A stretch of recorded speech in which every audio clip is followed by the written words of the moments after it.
Reviews of books I haven't read in years. Next to that, we have Rent, the complete book and lyrics of the Broadway musical, Jonathan Larson. Rent is one of those that, like, I listened to the Rent CD endlessly when I was a little kid. It was the first sign, not little kid, a teenager.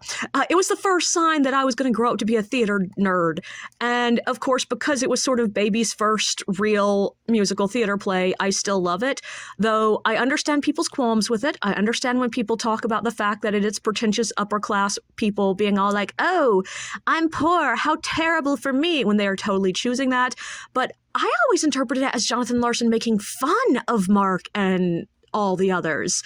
So maybe that's why I still can love it, unironically, when everyone else is like, it's a little bit first world problem-y. And I'm like, yeah, but I thought that was the joke. Was it not a joke? Did I miss it? Was it not meant to be a joke?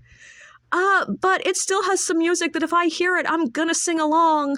And I still have a very fond memory of, in high school, singing along with several of the kids at the back of the bus on a field trip at my arts high school.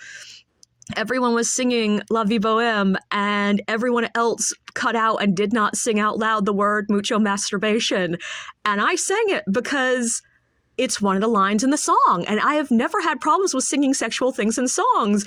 And everyone thought I was really badass and the cool kid who was just not ashamed and not embarrassed. And truthfully, it was just because the word didn't mean that much to me. Like, I technically knew what it meant, but I didn't have deep emotional attachments to it. So it's just sort of like, okay. And half the words in that song, I didn't know what they meant.